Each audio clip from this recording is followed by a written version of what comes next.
Hello, a new DM here. So recently I've been scouring the internet about how people have been running their D&D campaigns, and I found out that people are fond of non-magic campaigns. I think I get it though.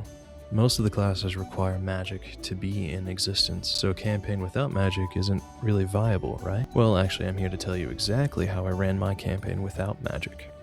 Sort of. A council was made in Alcester, a land which served as the pinnacle to arcane knowledge. This council was made to bind the laws of what could be used within the Book of Magic, a book that was written by someone who was said to be the offspring of the goddess of magic Galdor. Only the council was permitted to use the book to teach others how to use Galdor's free mana. During their rule, they create inspiring colleges and universities, guilds and factions that tie to the knowledge of the book itself. Many from across the world wanted to reveal the book's secrets.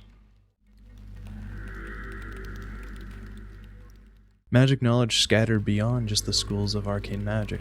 Some people were interested in more controversial ideas of magic, necromancy, and conjuration. These ideals became a huge problem within the courts and even caused a ripple within the schools and the council, but the council decided that any form of magic that can bring back those who had taken their journey through the afterlife shouldn't be disturbed by magic bringing their soul back to the flesh.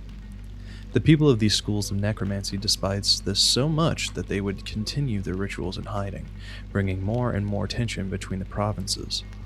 With many people joining this sort of rivalry, the council had to act quickly before the numbers of necromancers rose out of control. They hired inquisitors to snuff out those who used necromancy or conjuration. With this having such big public attention already, it led to people thinking that the Arcane Council was overusing their power and asserting their dominance, taking advantage of people in the process, which led to a time of anarchy.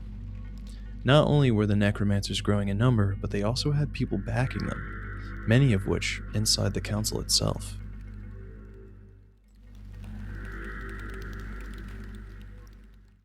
With the fallen governance and the rivalry of schools, and also the outcry of civilians, the Virect, a newfound state of necromancers, decided to start invading the council territory, causing pressure and focused attention on the issue, which led to a major civil war. This war leads to clans popping up everywhere, and each one having their own beliefs on who should govern magical knowledge. Some demand freedom, and others demand the right to experiment, and some think it should all go away. A big opponent in this war was the Necro-Arcane clan. Not much is known about what happened at the end of the war, but some people tell tales that a man had found something so powerful that he had basically drained the free mana of the world around him to try and stop the madness of the war. Little did he know that the goddess of magic Galdor would drain him of his abilities and take the magic that once powered the world freely away.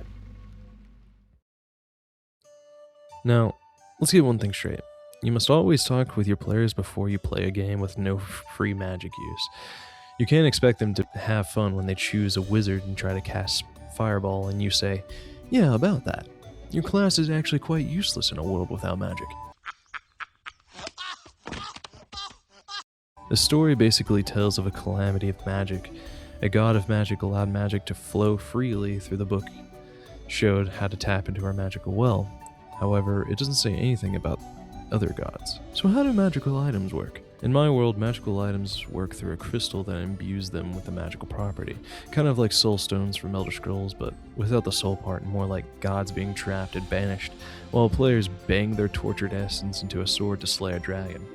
A sad story really, but all in all, the same reason they are quote-unquote magical. However, one of my players took this a step further, and it honestly made it a lot more interesting. So a mage can technically remove those crystals and utilize it to make magic.